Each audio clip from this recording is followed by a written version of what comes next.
మమ్మల్ని గౌరవిస్తే మేము రోజా గారు అంటాం, మమ్మల్ని గౌరవించినప్పుడు నేను రోజా అంటాను. ఓకే, ఇప్పుడు రోజా ఏం మాట్లాడింది? ఆదియో నేనో లేకపోతే ఇంకొకరు పోయి చేస్తున్నాం అనింది. వాళ్ళేదో చిన్న చిన్న ప్రాణాలంట, చిన్న చిన్న ఆర్టిస్టులు అంట.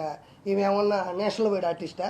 ఈవిడేమన్నా 15 నేషనల్ అవార్డులు కొట్టిందా, లేకపోతే 10 ఆస్కార్ అవార్డులు కొట్టిందా యువరాణి? వాళ్ళేదో చేసుకుంటున్నారు, వాళ్ళు స్వచ్ఛందంగా చేసుకుంటున్నారు.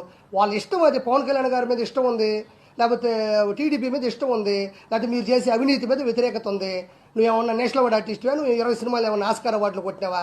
రెండోది, చిన్న చిన్న ఆర్టిస్టులు అంటున్నావే, నీకు దమ్ము ఉంటే గెటప్ సీన్ చేసే క్యారెక్టర్ నీ జీవితంలో ఒకటైనా చేయగలిగావా? ఇస్తే నువ్వు చేయగలవా? సుధీర్ ఉన్నాడు, కష్టపడ్డాడు, మ్యాజిక్ చేశాడు, వాడు చరిష్మాతో సినిమా హీరో అయినాడు. ఈరోజు అత్యద్భుతం, నీకన్నా 10 రెట్లు ఫాలోయింగ్ ఉంది, వాడితో నువ్వు పోటీ పడగలవా? ఇప్పుడు ఆది ఉన్నాడు, వాడు వచ్చిన తర్వాత జబర్దస్త్ చరిత్రనే మార్చినాడు. నువ్వన్నా కూకొని 3 పంచులకి జడ్జిమెంట్ ఇవ్వాలా? ఎందుకు నిన్నెవరు ఏ మాట అన్నప్పుడు నీకెందుకు ఉలికి ఎక్కువ? నీ పని నువ్వు చూసుకో.